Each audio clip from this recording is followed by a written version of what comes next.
Alors bonjour, on va faire une expérience de différenciation pédagogique dans le cadre avec une élève de 5e secondaire qui est non-voyante. Puis on va utiliser le concept en question. Ça concerne l'art partiel de valeur minimale. Donc ce que vous avez ici, euh, l'élève elle a déjà une reproduction en braille, en papier braille.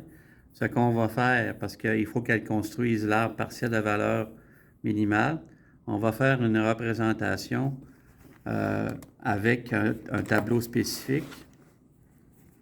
Ce ne sera pas très long.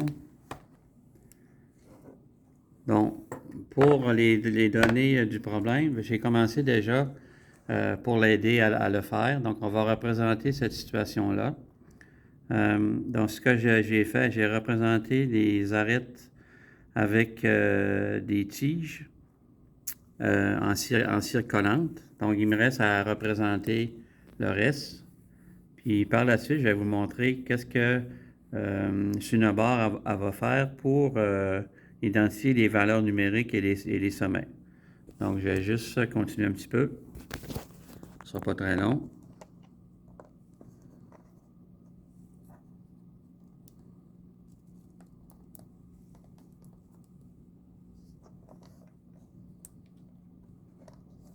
Donc, je rajoute quelques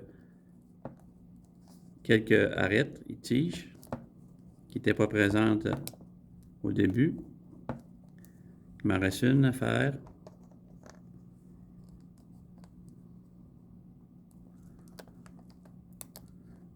Pour aider l'élève en question, j'ai déjà prédessiné à la main le problème avec les sommets et puis les valeurs numériques de chacune des arêtes. Et elle a trouvé la valeur de l'art partiel minimal. OK. Donc, je vais aller placer chacun des sommets.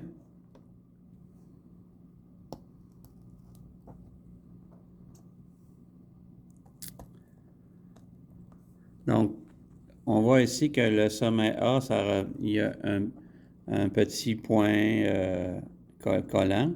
Le sommet B, il n'y a rien du tout. C'est une punaise standard. Le sommet C, je peux mettre une punaise en métal, qu'on voit ici. Le sommet D, je vais mettre un autre type de punaise avec un cercle en métal, on voit bien ici. Pour les autres sommets, ben, elle, je peux l'aider. Je n'ai pas d'autres types de punaises, donc je vais mettre des punaises standards. Et par la suite, notre élève Sunobar va faire les valeurs numériques avec des cubarites. Alors, Sunobar, tu peux vérifier un petit peu ce que je viens de faire.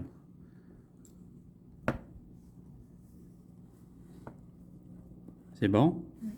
OK. Pour l'arête, je vais te guider maintenant avec mon crayon.